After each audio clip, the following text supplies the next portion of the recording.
Hello दोस्तों, मैं सामिया सैफ़ी आपके लिए लेकर आई हूँ क्लास 10th का साइंस का second chapter acid and base. तो आज हम डिस्कस करेंगे एसिड बेस एंड सॉल्ट्स के बारे में। सबसे पहले हम थोड़ा इनकी हिस्ट्री के बारे में जान लेते हैं कि ये जो एसिड्स हैं इनको फर्स्टली किसने डिस्कवर किया था। ये जो एसिड नाम है, ये जो हम एसिड पढ़ते हैं, इसको फर्स्टली हमें किसने बताया था। सो स्टार्ट करते हैं। एसिड को फर्स्टली प्रपोज किया था साइंटिस्ट ग्रीक थे। 1700 में उन्होंने बताया था एसिड्स को सिर्फ टेस्ट के बेस पे। उन्होंने टेस्ट किया कि जो चीज़ खट्टी होती है उन्होंने कह दिया वो एसिड्स होती हैं। तो जो साइंटिस्ट ग्रीक थे उन्होंने एसिड को डिस्कवर किया था ओनली टेस्ट के बेसिस पे। अब भाई हर चीज़ को तो हम टेस्ट नहीं कर सकते। बहुत सारे केमिकल्स हम कहते हैं कि ये एसिड्स हैं, लेकिन हम केमिकल्स को थोड़ी ना टेस्ट करके बताएंगे कि ये एसिड्स हैं। तो उनके बाद एक साइंटिस्ट आए 1776 में, लवेजियर। इन्होंने बताया कि जिस भी सॉल्यूशन में अगर आपका ऑक्सीजन प्रेजेंट है, ठीक है, जिस भी सॉल्यूशन में अगर आपका ऑक्सीजन प्रेजेंट है तो आप उसको कह सकते हो कि वो एसिड है। अब इन्होंने कहा था कि अगर वो वो खट्टे होंगे तो वो एसिड्स हैं, और अगर लेवेजियर ने बोला कि उसमें अगर ऑक्सीजन प्रेजेंट है तो आप कह सकते हैं वो एसिड्स है। फिर इनके बाद एक साइंटिस्ट आए, उनका नाम था जस्टस। 1873 में इन्होंने बताया कि नहीं, जिसमें हाइड्रोजन प्रेजेंट होता है वो एसिड्स होते हैं। इसके बाद एक साइंटिस्ट आए 70 अगस्त अरीनियस। 1890 में अरीनियस की इक्वेशन भी हम पढ़ते हैं। तो उन्होंने बताया substance leaving hydrogen cation to solution is acid, only water protects acid. Only वही सब्सटेंस, ओनली वही सॉल्यूशन होंगे आपके एसिड्स जिसमें जिसका सॉल्यूशन जो वाटर में हाइड्रोजन आयन देते हैं। अब भाई ये तो बहुत डिफ़िकल्टी होती है। अब हर कोई तो वाटर में हमें नहीं पता चलेगा ना कि हाइड्रोजन दे रहा है यार, चलो पता भी चल जाए। तो सारे सब्सटेंस, बहुत सारे एसिड्स ऐसे होते हैं जो हाइड्रोजन प्रेजेंट नहीं होता है जिनमें, वाटर में हमें नहीं दिखता कि वाटर में हाइड्रोजन वो दे रहे हैं या नहीं दे रहे हैं। उन्होंने कहा लेकिन सिर्फ प्रोटिक सॉल्वेंट में अगर वो हाइड्रोजन दे रहे हैं, ओनली प्रोटिक सॉल्वेंट में अगर वो हाइड्रोजन दे रहे हैं तो हम कह देंगे कि वो एसिड्स हैं। अब भाई और सॉल्यूशन में अगर उन्होंने हाइड्रोजन दिया तो फिर वो क्या कहलाएगा। उन्होंने कहा कि प्रोटिक सॉल्वेंट में ही हाइड्रोजन देंगे। तो फिर इसके बाद है अल्बर्ट एफो। ये जर्मन के रहने वाले थे। 1905 में इन्होंने बताया, जो अरेनियस की डेफिनेशन थी, इन्होंने कहा कि ज़रूरी नहीं प्रोटिक सॉल्वेंट में ही ये हाइड्रोजन प्रेजेंट है, एप्रोटिक में भी हाइड्रोजन देते हैं ये। अब इसके बाद एक थे ब्रॉन्स्टेड लॉरी। इन्होंने कहा जो एसिड होते हैं उसमें एबिलिटी होती है हाइड्रोजन डोनेट करने की। H+ आयन वो देते हैं सॉल्यूशन में, वो H+ आयन देते हैं। अब इन सब का कुछ पॉइंट सब ने सही बताया था, लेकिन एग्जैक्ट किसी ने नहीं बताया था कि एसिड क्या होता है। तो इन सब की इक्वेशंस को देखते हुए जो लॉरी थे, सबसे लास्ट में उन्होंने एसिड्स को डिस्कवर किया। उन्होंने सबसे फर्स्ट वाली ग्रीक की जो थी इक्वेशन सही बताई। जो एसिड्स होते हैं वो सॉरिन टेस्ट होते हैं, ठीक है। कुछ एसिड्स हो सकते हैं जिनका टेस्ट सॉर है तो हम उन्हें एसिड्स कह सकते हैं। लेकिन अगर हम केमिकल की बात करें तो they turn blue litmus to red. जो ब्लू लिटमस को रेड कर देते हैं वो भी एसिड्स कहलाते हैं। They give H+ ion in aqueous solution. और जो सॉल्यूशन में, जो आपके एक्वस सॉल्यूशन में हाइड्रोजन आयन देते हैं वो भी आपके एसिड्स होते हैं। And acids corrode metal. Acids क्या करते हैं, मेटल को करोड कर देते हैं, मीन्स ख़राब कर देते हैं। आपको पता है ना, रस्टिंग ऑफ आयरन मीन्स जंग लग जाना, ठीक है, रस्ट। तो यही सब आपके होते हैं एसिड्स। क्या होते हैं एसिड्स, सॉलिन टेस्ट होते हैं, ब्लू लिटमस को रेड कर देते हैं, और एक्वस सॉल्यूशन में आपका हाइड्रोजन आयन देते हैं। इसके बाद हम एग्जांपल की बात कर लेते हैं। नॉर्मल अगर हम जनरलाइज देखें तो HCl यानी हाइड्रोजन क्लोराइड आपका, देखो इसमें हाइड्रोजन प्लस आयन आया है। H2SO4 यानी सल्फ्यूरिक एसिड, ये आपका नॉर्मल एसिड्स होते हैं। हम डेली लाइफ में बात करें कि हमने डेली लाइफ में भी एसिड्स देखे हैं।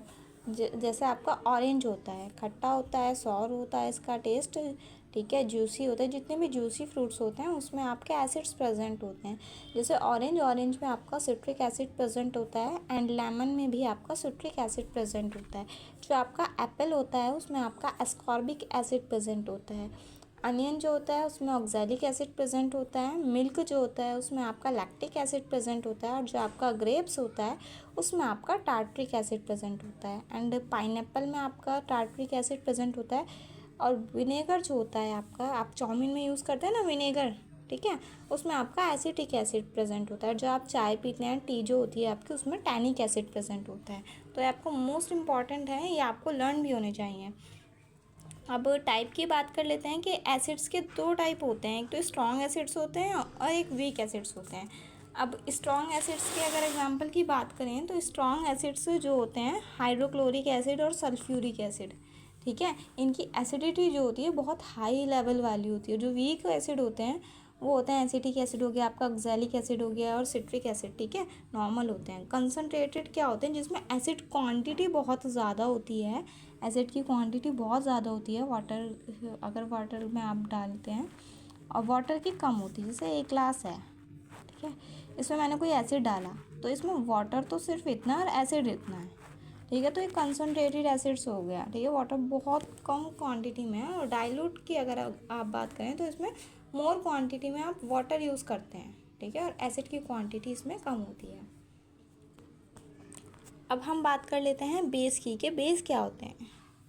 तो बेस की अगर मैं बात करूँ तो आपने अपने डेली लाइफ में आप बेस यूज़ करते हैं। आप सबने सोप देखा है, साबुन से सब यूज़ करते हैं, ठीक है, डेली टूथपेस्ट आप यूज़ करते हैं, ये सब आपके बेस होते हैं।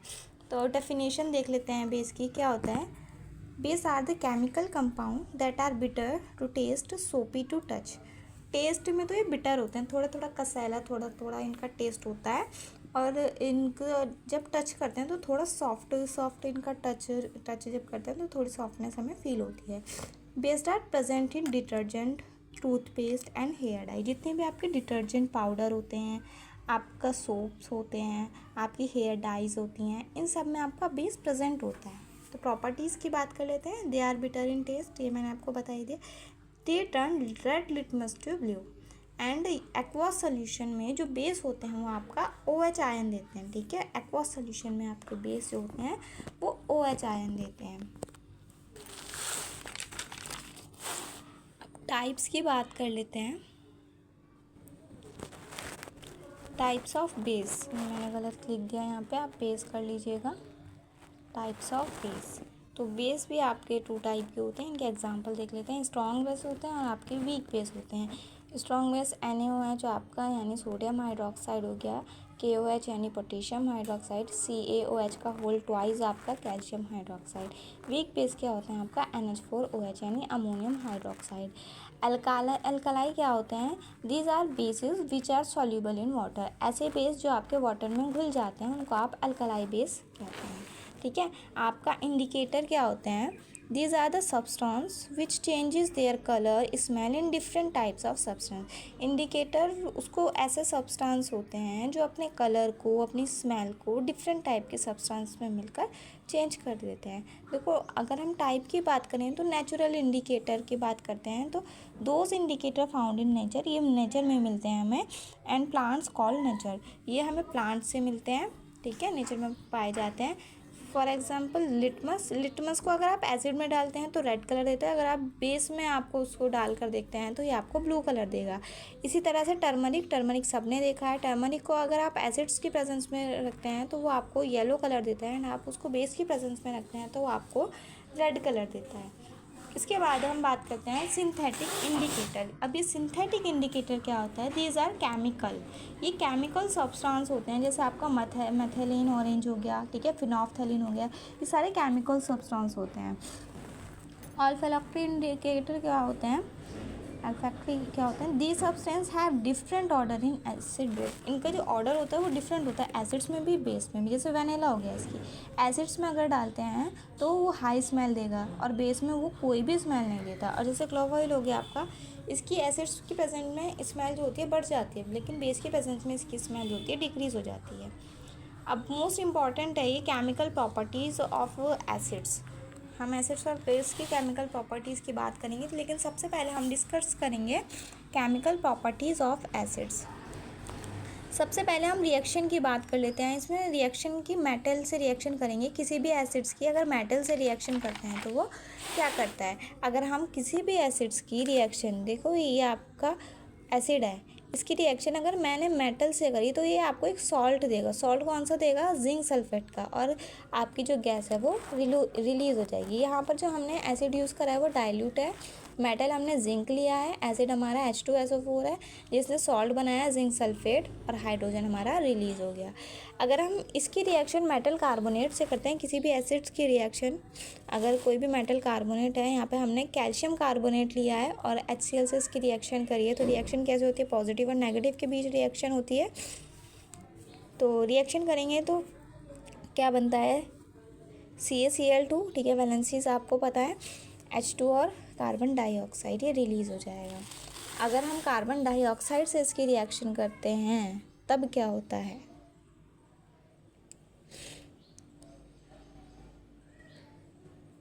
क्या था आपका,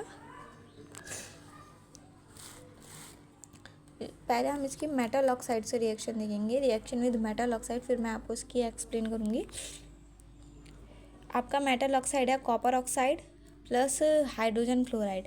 अगर आपने कॉपर ऑक्साइड की रिएक्शन हाइड्रोजन क्लोराइड से करी तो क्या करेगा, ये पॉजिटिव है, ये नेगेटिव है, ये पॉजिटिव है और ये नेगेटिव है, 2 नेगेटिव है और ये 2 पॉजिटिव है।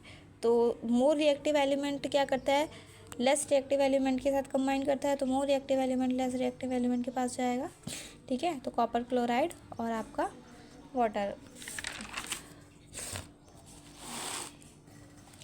फिर आपके आती है केमिकल प्रॉपर्टीज़ ऑफ बेस। तो बेस ऐसी मेटल के साथ रिएक्ट करता है, देखो ये आपका बेस है सोडियम हाइड्रोक्साइड, जब इसने जिंक से रिएक्ट करा तो आपका ये एक मेटल सॉल्ट बन गया। इसी तरह से इसने अगर एसिड से रिएक्ट करा, सोडियम हाइड्रोक्साइड और ये आपका सल्फ्यूरिक एसिड है, जब ये रिएक्ट करता है तो ये आपका सोडियम, ठीक है, सोडियम ये 2 लग रहा है तो हम क्या बोलेंगे, सोडियम डाइसल्फाइड, एंड H2 आपका मिल गया, मतलब ये एक सॉल्ट आपको मिल गया और ये आपका वाटर रिलीज़ हो गया। रिएक्शन विद नॉन मेटल जो होते हैं आपका, जैसे कार्बन डाइऑक्साइड और ये आपका एक कार्बन डाइऑक्साइड की रिएक्शन, ठीक है, ये नॉन मेटल हो गया। नॉन मेटल की ऑक्साइड अगर आपने नॉन मेटल की रिएक्शन अगर आपने किसी भी बेस से कराते हैं तो आपको क्या मिलता है, एक सॉल्ट मिलता है और वाटर मिलता है। सॉल्ट क्या मिला हमें, कैल्शियम कार्बोनेट का। रिएक्शन विद अमोनियम सॉल्ट, ये आपका अमोनियम सॉल्ट है NH4Cl। अमोनियम सॉल्ट की रिएक्शन जब आपने बेस से कराई तो आपको क्या मिला, एक सॉल्ट मिला जिसका नाम है सोडियम क्लोराइड और एक आपको अमोनिया और water. Reaction with calcium chloride, जब आपने कैल्शियम क्लोराइड से रिएक्शन कराई किसी भी बेस की तो पॉजिटिव 2 पॉजिटिव नेगेटिव, रिएक्शन कैसे होएगी, 1 नेगेटिव और ये 1 पॉजिटिव। तो इससे रिएक्शन करा दो और इससे रिएक्शन करा दो तो कैल्शियम हाइड्रोक्साइड का वाइट प्रेसिपिटेट आपको यहाँ दिखेगा और सोडियम क्लोराइड आपका बन जाएगा। जिंक क्लोराइड की रिएक्शन जब आप बेस से कराते हैं तो सोडियम क्लोराइड आपको मिलता है और वाइट PPT मिलता है जिंक हाइड्रोक्साइड का। रिएक्शन कॉपर से आप रिएक्शन कराते हैं तो सोडियम हाइड्रोक्साइड और Na2SO4 आपको और ब्लू PPT मिलता है आपको कॉपर हाइड्रोक्साइड का। फेरिक क्लोराइड की रिएक्शन जब सोडियम हाइड्रोक्साइड से कराते हैं तो आपको ब्राउन PPT मिलता है आपको और सोडियम क्लोराइड मिलता है। Thank you.